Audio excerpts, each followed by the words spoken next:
जैसे ही नाम का स्वाद आने लग जाएगा कि नाम अखंड हो जाएगा। अब देखो,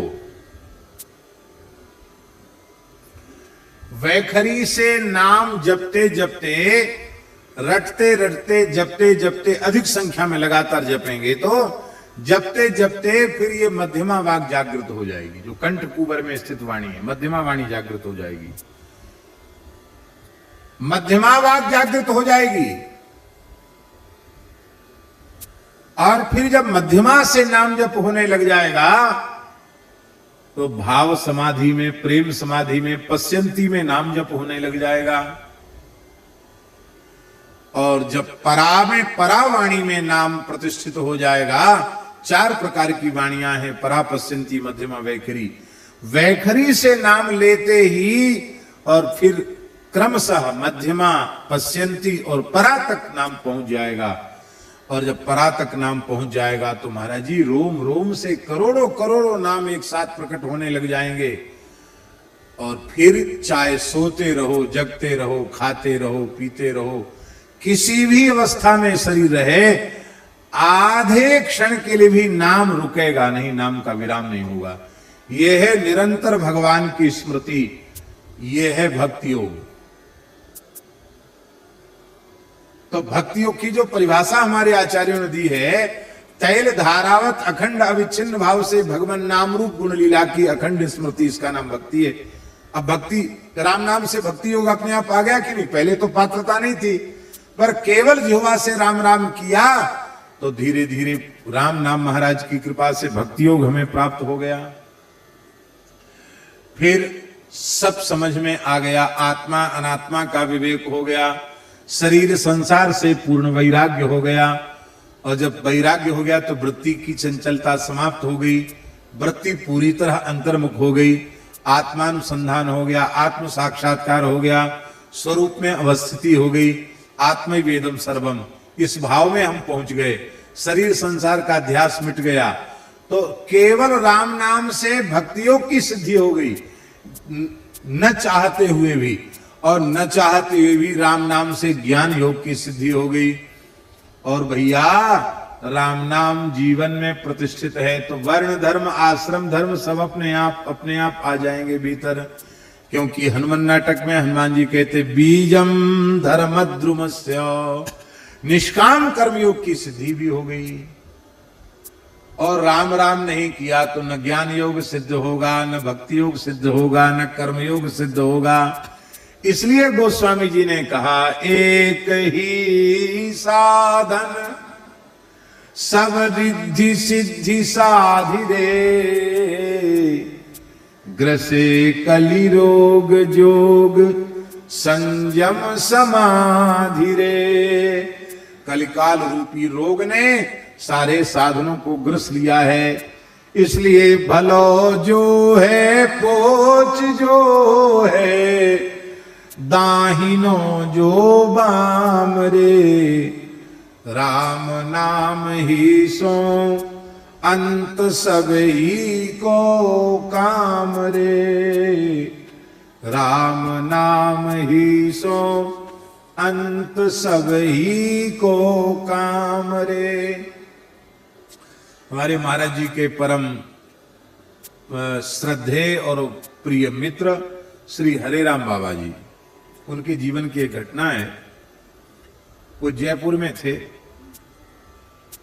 एक बगीची में थे। महात्मा बड़े विलक्षण ही थे वो।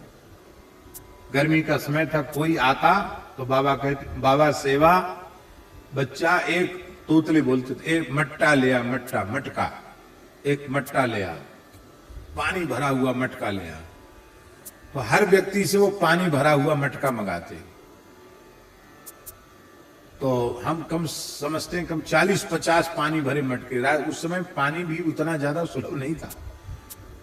और उन सब मटकों के बीच में ही अपना टाट बिछा के आसन लगा के रखते, चारों ओर मटका और बीच में उनका अपना आसन। और अपने चाहे नहाना हो, चाहे कुल्ला करना हो, सब उसी मटके के ठंडे पानी से बढ़िया।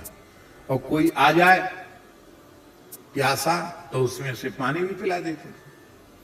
तो एक महात्मा आते थे ब्रह्मचारी जी, तो वो उधर से निकलते तो गर्मी तो थी, थोड़ी देर वहां बाबा के पास बैठ जाते और बाबा जल पिएंगे तो बाबा उनको ठंडा बढ़िया मटका का जल पिलाते।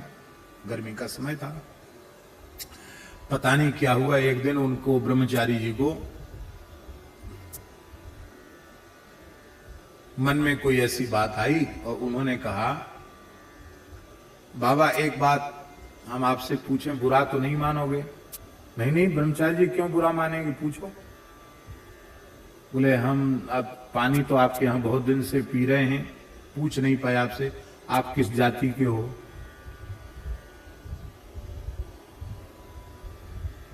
तो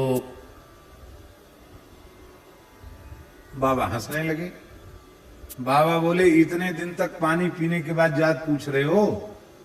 देखो हम तो बहुत दिन हो गया घर परिवार छोड़े हुए, हमें ज्यादा याद तो नहीं है, पर हमारे पुरखा थे वो मोची का काम करते थे, जूता बनाने का काम करते थे। अच्छा, और एक हमारे पुरखा थे वो जुलाहे का काम करते थे। अब बेचारे भोले थे ब्रह्मचारी जी, तो कबीर जी का स्मरण करके तो जुलाहा बता दिया और रैदास जी का स्मरण करके चर्मकार बता दिया। ऐसी दो चार जाति गिना दी। अरे बोले महाराज एक जात तो बताओ, तुमने तो सब जात अपने में ही बता दी। तो बाबा हंसने लगे, बोले हम तो आपको बता दिया, आपने पूछा हमने बता दिया, अब हिसाब किताब आप जोड़ लो। अब तो वे बहुत दुखी हो गए, कह रहे पता नहीं, ये तो बिल्कुल इसकी तो जात वात का कोई ठिकाने नहीं है। इतना हम पवित्र रहने वाले, इतने दिन तक यहाँ पानी पीते रहे, इसके पास बैठते रहे, बड़ी दुखी हो गए। एक भूरामल शर्मा जी थे, उनके शिष्य थे बाबा के, उनके पास गए। बोले पंडित जी, अरे कम से कम ब्राह्मण हो, गुरु करे जान पानी पिए छान, कैसे आदमी को गुरु बना लिया? वो महात्मा तो। हमने पूछा क्या जाति है? तो कहते हमारे पुरखा मोची का काम करते थे, जूता बनाने का काम, ऐसे को आपने गुरु बना लिया? तो वो समझते थे बाबा को। बोले अब महाराज आपको क्या तकलीफ हो रही है, अब हम तो बना ही लिया गुरु, जो बदल तो सकते नहीं उनको, पर एक मेरी प्रार्थना है। क्या?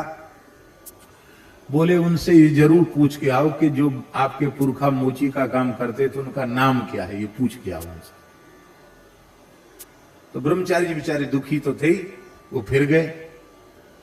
बाबा बोले अब तो पानी वानी नहीं है हमारे यहाँ, इतने दिन पानी पिलाया फिर हम हमारी जात पूछता है, पानी तो नहीं। बोले नहीं बाबा एक बात हम पूछने आए, दुखी तो हम बहुत हो गए, एक बात पूछने का। क्या बात? बोले आपके पुरखा जो मोची का काम करते थे उनका नाम बता दीजिए आप।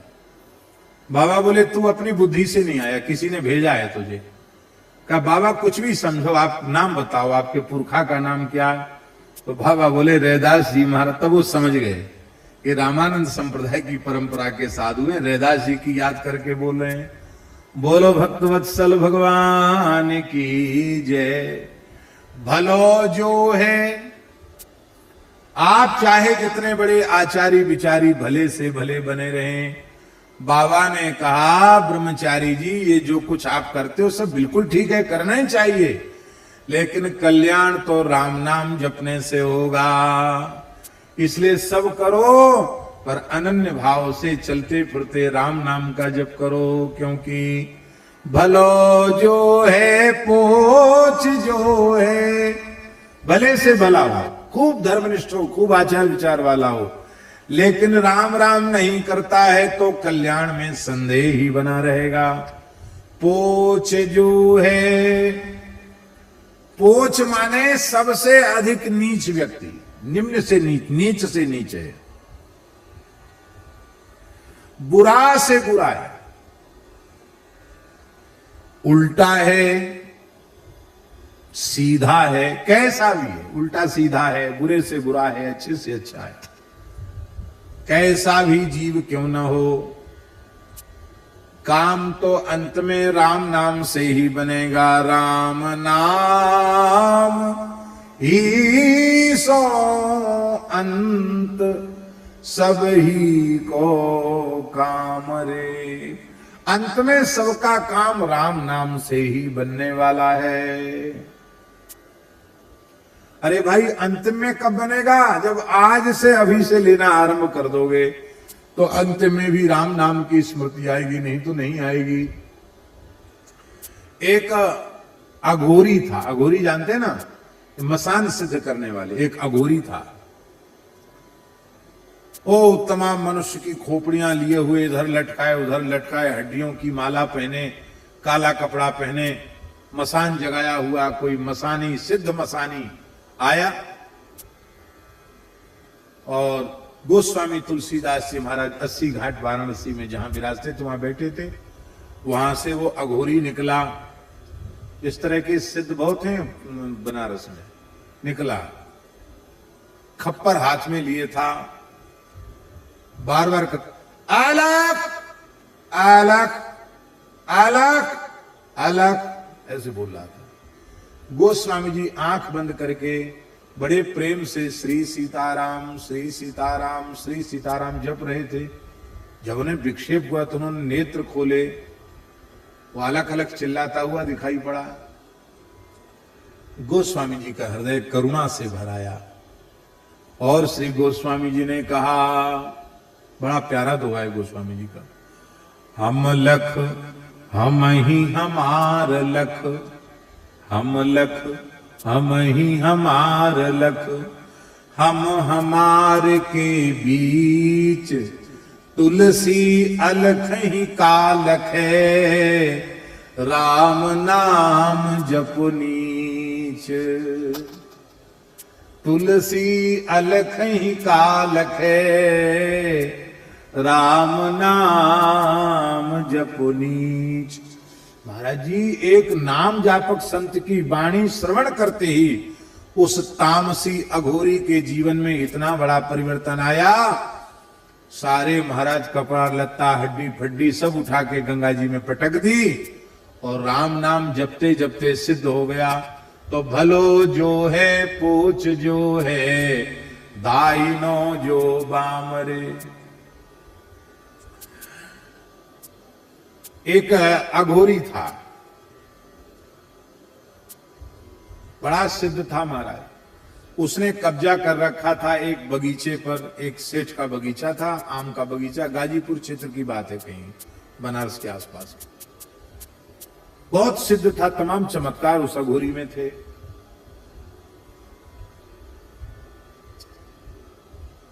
इच्छा होती तो पके हुए आम किसी को देता नहीं, डर के मारे कौन घुसता उसके यहां। चमत्कार बहुत थे उसके पास। हरे राम बाबा उसी के यहां जाके रुक गए। बोले गुरु भाई देख ऐसा है, अब रोटी वोटी कौन खाए, इतने बढ़िया बढ़िया आम टपक रहे हैं, टपका आम, गिरे हुए आम, हम तो यहीं रहेंगे गुरु भाई, और बस कुछ चाहिए नहीं तुमसे। गंगा जी का जल भर लाएंगे मटका में और बस उसी में आम ठंडे कर करके चूसते रहेंगे, राम राम करते रहेंगे। तो बाबा का उसका अघोरी का प्रेम हो गया, रह गए।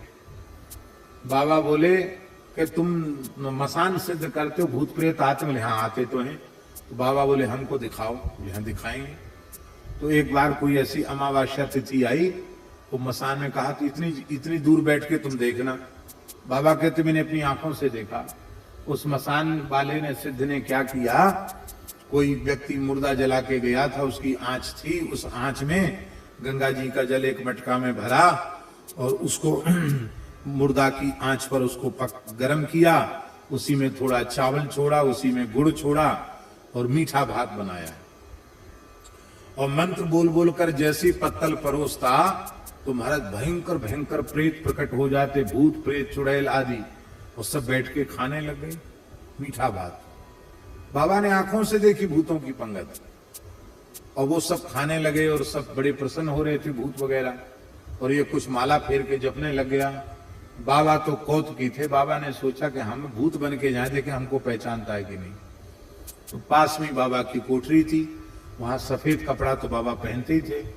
तो एक सफेद धोती पैर के अंगूठा से ऊपर तक ऐसे बांध के और एक बांस हाथ में पकड़ के उसमें एक धोती बांस में बांध ली और चीखते चिल्लाते हुए ऐसे करके बाबा पहुंचे। वो भजन कर रहा था।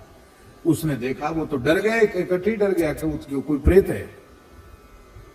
तो उसने मंत्र प्रयोग किए, लेकिन वो बाबा के ऊपर कहां है कुछ चलने वाला। बाबा तो पहुंच गए, तो बोले कि कौन हो तुम? मैं प्रेतराज हूं, इस श्मशान का मालिक हूं। तुमने सबको खिलाया, मेरा अपमान किया।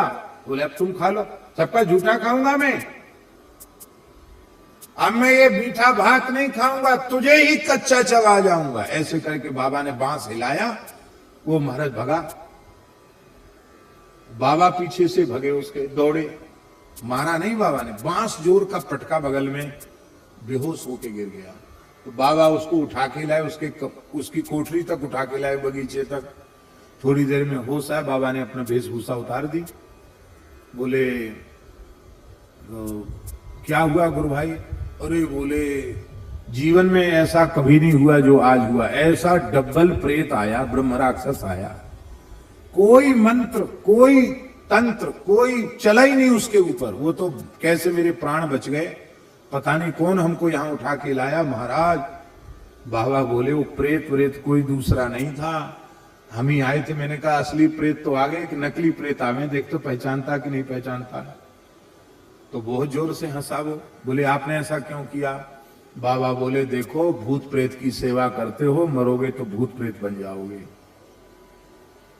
अब लोगों को ये तंत्र मंत्र मारण मोहन उच्चाटन करते ये सब छोड़ दो, अब राम राम करो। महाराज उसका जीवन बदल गया, वो राम राम जपने लग गया। बोले हाँ अब समझ में आ गई बाबा, राम राम करेंगे। कहीं चले जाओ भैया, अंत में काम तो राम नाम से बनेगा। हम ये नहीं कहते कि अघोर पंथ में अघोरी भी एक से एक सिद्ध होते हैं, पर उनके वह आचरण सबके लिए अनुकरणीय नहीं है। एक किनाराम बाबा नाम के महान सिद्ध थे बनारस में, अघोर आचार्य श्री कनाराम बाबा, बड़े सिद्ध पुरुष थे।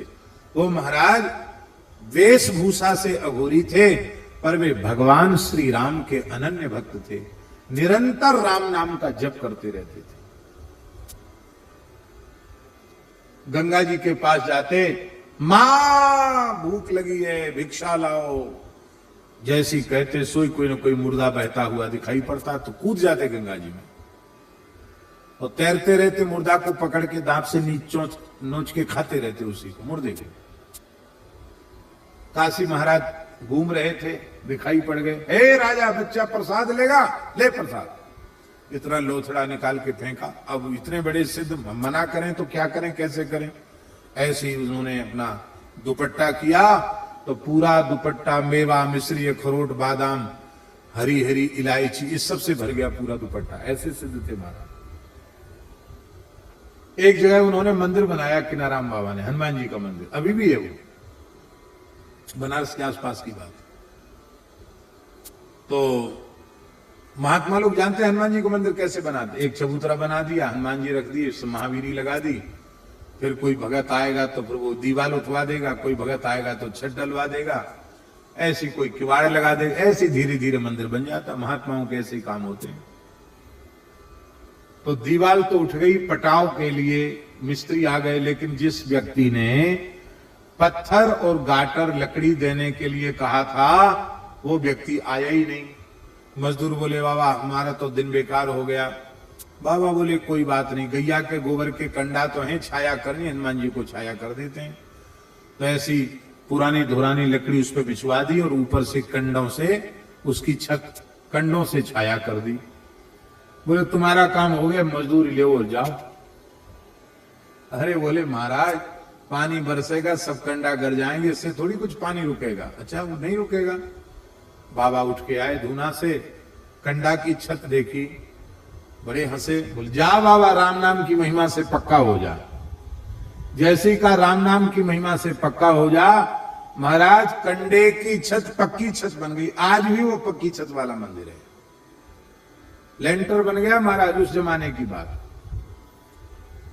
पर वे किनाराम बाबा भी यही बात कहते थे कि हमारी और किसी बात को मत देखो, केवल इतना समझो कि यदि कल्याण चाहते हो तो राम राम करो। धन्य है भारतवर्ष की पवित्र परंपरा, जहां मरने के बाद भी लोग कीर्तन करते, राम नाम सत्य है, गोपाल नाम सत्य है, सत्य बोलो गत्य है, क्योंकि राम नाम ही सो अंत सब ही को काम रे। अंत में काम तो राम नाम ही आएगा। जग नभ बाटिका रही है फल फूली रे।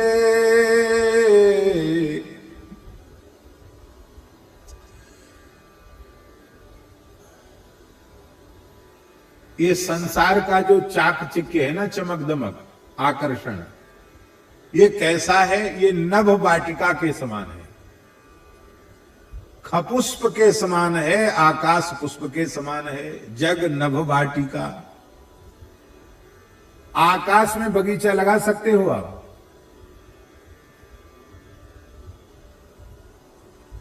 बेला, चमेली, जूही, तुलसी, ये सब आकाश में लगा सकते हो आप? फूल खिला सकते हो? नहीं खिला सकते। क्यों?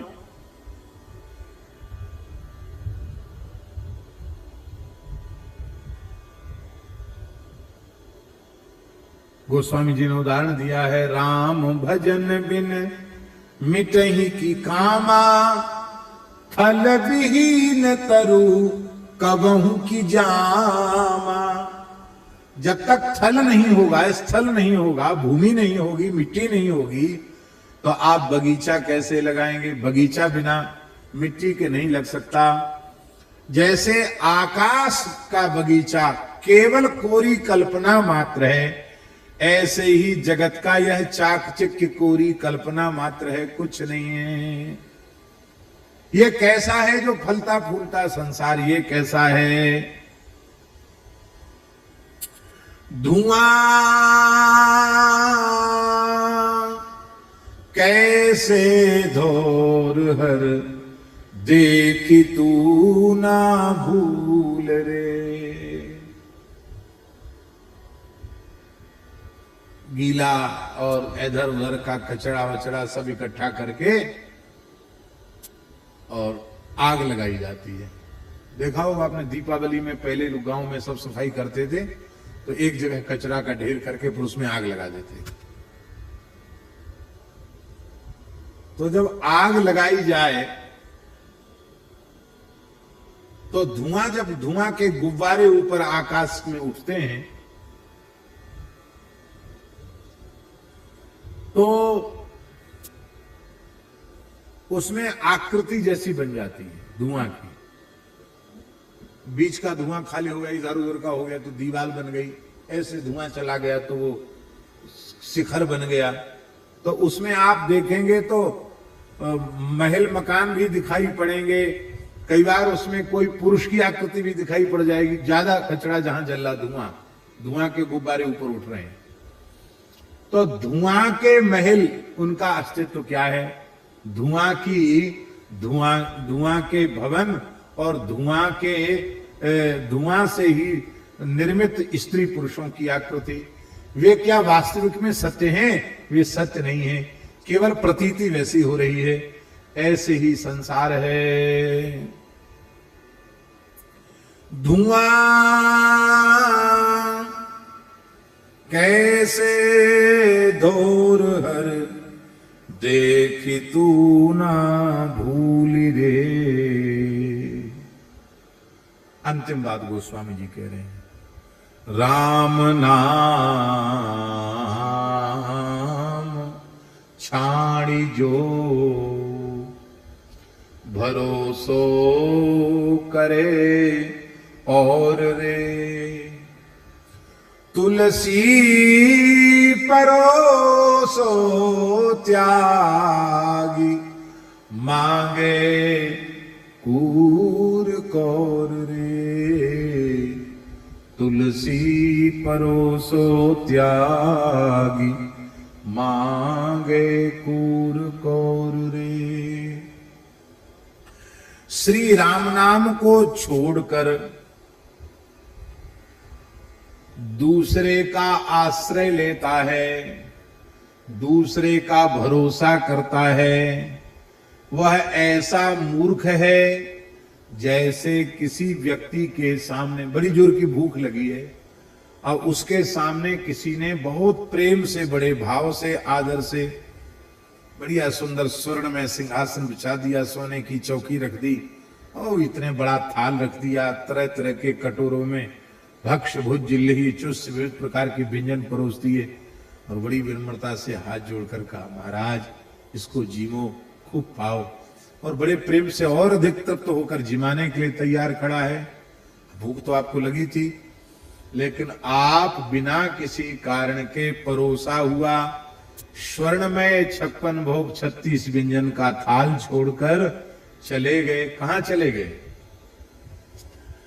तुलसी परोसो त्याग, सामने परोसा हुआ छोड़ करके मांगे कूर कौर रे, कौर माने ग्रास, एक एक टुकड़े के लिए कुत्ते के जैसे पूंछ हिला करके, पेट दिखा करके एक एक टुकड़ा मांग रहे हो। इसका मतलब है राम नाम का स्वाद लेना, ये तो परोसी हुई थाली का भोजन करना है। और राम नाम को छोड़कर अन्य अन्य साधन का आश्रय लेना, ये कुत्ते के समान टुकड़े खा खा करके, डंडा खा खा के टुकड़ा खाना और उनसे पेट भरने की कोशिश करने के जैसा है। गोस्वामी जी ने कहा है, राम नाम की महिमा मेरे जीवन से देख लो। चाटत रहो, इसी विनय पत्रिका का, स्वान पातर ज्यों कबहु न पेट भरो, सोहो चाखत नाम सुधारस, पेखत पर सुधरो, भरोसो जाहि दूसरो सो करो, मोको तो राम को नाम काम तरु, कलि कल्याण करो, भरोसो जाहि दूसरो सो करो। गोस्वामी जी ने कहा, जब हम राम नाम से विमुख थे तो हमारी दशा ये थी कि चाटत रहो स्वान पातर ज्यों, कुत्ता भूख के मारे, जहां भोज भंडारा हो तो वहां पत्तल, जूठी पत्तल डाल दी जाती, उन पत्तलों को चाटता कुत्ता, लेकिन पेट नहीं भरता। गोस्वामी जी के कहने का आशय ऐसा भी, बचपन में जब हम अनाथ अवस्था में भटक रहे थे, हमारा कभी पेट नहीं भरा। एक जगह तो गोस्वामी जी ने लिखा है, मानत हो 4 फल 4 ही चणक को, 4 चना कोई मेरी हथेली पर रख देता था तो मैं समझता था कि धर्म अर्थ काम मोक्ष चारों पुरुषार्थ मुझे मिल गए। एक दशा तो वो थी जब हम राम राम नहीं करते थे, अनाथ के जैसे भटकते थे बचपन में। मां मर गई, पिताजी मर गए, चुनिया दासी अपने मायके लेके गई थी, वो भी मर गई। फिर कुछ वर्ष तक तो गोस्वामी जी ऐसे अनाथ बालक की तरह भटके और लोगों में ये प्रसिद्धि हो गई कि बालक बड़ा अशुभ है, ये जहां पैदा हुआ था वो सब भी खत्म हो गए, गांव भी उजड़ गया, भैया इसकी छाया से बचो, ये हालत थी।